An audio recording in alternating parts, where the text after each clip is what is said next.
দুয়ে দুয়ে ৪ মিলিয়ে আইপিএল ছাড়লেন অশ্বিন।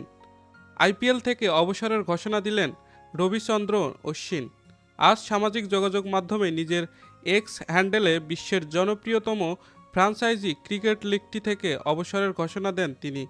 ২০০৯ সালে আইপিএল অভিষেকের পর ১৬ মৌসুমে ৫টি ফ্র্যাঞ্চাইজির হয়ে খেলেছেন ভারতের অন্যতম সেরা এই স্পিনার। আইপিএলে অশ্বিনের উইকেট ১৮৭টি, যা টুর্নামেন্টের ইতিহাসে পঞ্চম সর্বোচ্চ। আইপিএলে ২২১টি ম্যাচ খেলা অশ্বিন নিজের এক্স হ্যান্ডেলে লিখেছেন, বিশেষ দিন এবং শুরুটাও বিশেষ। সবাই বলেন সমাপ্তির পরই থাকে নতুন শুরু। আইপিএল ক্রিকেটার হিসেবে আমার সময় শেষ হচ্ছে আজ।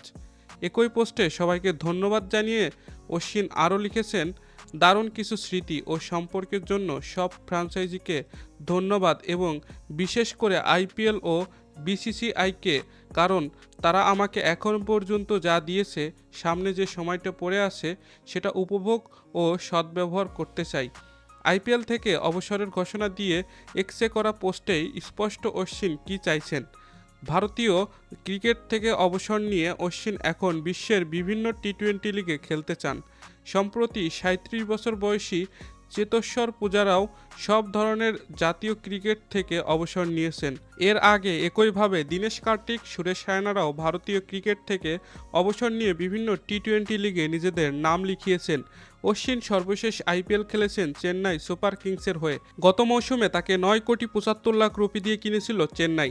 টুর্নামেন্টে ৯ ম্যাচে নেন ৭ উইকেট। কয়েকদিন আগে তার চেন্নাই ছাড়ার গুঞ্জনও উঠেছিল। এবার তিনি একেবারে আইপিএলই ছেড়েই দিলেন। দর্শক, খেলাবাজের ভিডিও এই পর্যন্তই। ভিডিওটি ভালো লেগে থাকলে লাইক করে দিন। নিয়মিত খেলার আপডেট ভিডিও পেতে আমাদের সাথেই থাকুন।